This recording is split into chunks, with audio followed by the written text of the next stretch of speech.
Est-ce que c'est au tour des dirigeants de la COP27 de prendre des décisions radicales? Et dans ce cas, lesquelles? Je voudrais qu'on en parle avec vous tous qui nous appelez au 32-16. On va commencer avec Stéphane. Bonjour Stéphane.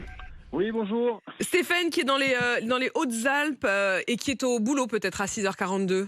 Ah oui, depuis un moment déjà. Ah, depuis un moment, vous faites quoi Stéphane?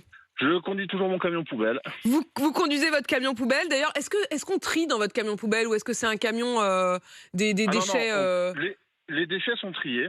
hum Donc l'histoire de... Moi, je mets tout dans la même poubelle parce que c'est pas trié, c'est devenu complètement faux.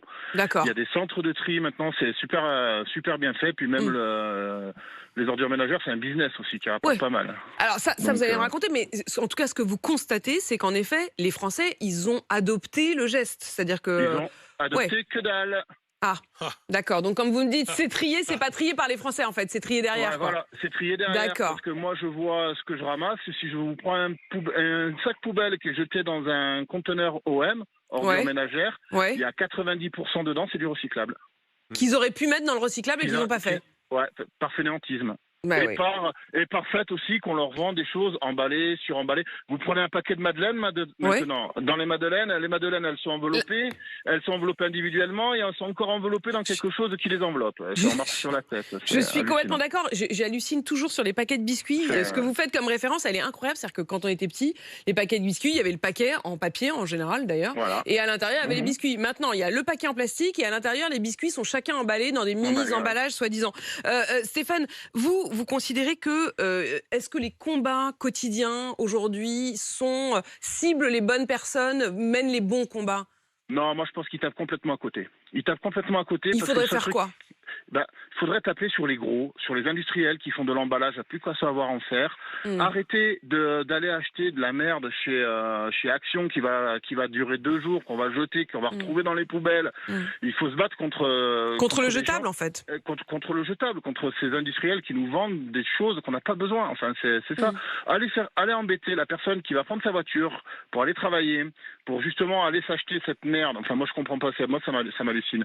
Et en plus, on va encore trouver des gens sur les voies d'autoroute pour les empêcher d'aller travailler ou de revenir du travail ou je ne sais quoi. Ça me rend fou. Empêcher une rencontre sportive. Allez manifester au Qatar. Peut-être que là, ça aura de l'impact. Vous avez entendu ce qui s'est passé, hein. Il y a eu encore cette nuit, Quentin Vinel le disait dans son journal. Je suis passionné de rugby. J'ai vu le match de Toulouse. Ils sont montés Moi, je les aurais laissés pendant tout le match. Ouais. Oui. Et vous savez quoi? Je trouve que dans un sens, c'est aussi une des réponses. C'est-à-dire qu'au fond, à chaque fois, on arrête tout pour les déloger. Alors parfois, ils se mettent en danger. Il faut évidemment aller les sauver, même si ils se mettent en danger d'eux-mêmes. Mais il faut. Mais est-ce qu'il faut? Non, Charles, je vois que vous réagissez. Moi, j'aimerais les défendre sur ce point-là, sur le point de la méthode, parce que les écolos, pendant des années, ils ont organisé tous les dimanches des manifs à Paris, etc. Ils peuvent être 5, 10, 15 000 à marcher. Le lendemain, on en dit à peine un mot. Là, il suffit d'être 3 de monter sur des poteaux. Et Stéphane, comme vous, comme nous tous, on en cette parle. image. On parle de réchauffement climatique le lendemain. Donc, il y a une forme d'efficacité. Et je suis désolé, mais en montant sur les poteaux, ils ont fait de mal à personne. Ils ont ralenti de 10 minutes le déroulé du match. C'est pas la fin du monde. Alors, il y a eu autre chose, vous l'avez peut-être entendu dans le journal de Quentin Vinet à l'instant. Il y a eu une dernière action des défenseurs de l'environnement ce week-end, un enduro de moto qui a été interrompu dans la Creuse. Ils ont littéralement saboté les câbles et le parcours des fléchés. Et il y a eu un gros risque, parce qu'on a visiblement retrouvé certains des participants qui étaient en état d'hypothermie, qui s'étaient perdus, qui n'avaient pas trouvé le chemin. Donc, en effet, il faut quand même juste faire attention. Évidemment. Il faut faire attention aux limites. En tout cas, Stéphane, je retiens notamment ce que vous dites sur la question de l'emballage et de la consommation. C'est-à-dire que c'est vrai qu'à un moment, on a considéré que tout pouvait se jeter. Et là, je me tourne vers vous, Manu. Non mais là, le problème, c'est qu'on n'est pas... Tout pouvait se jeter, se racheter. On n'est pas sur une problématique d'industriel, on est aussi sur une problématique de ce que nous, on a exigé en termes du haut de notre confort bourgeois, de sécurité alimentaire, etc.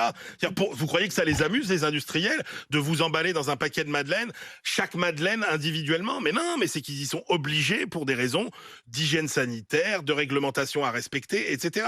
On est rentré dans cette espèce de frénésie. Là aussi, il faudrait s'interroger. Honnêtement, l'industriel, ça ne l'amuse pas de multiplier les couches d'emballage.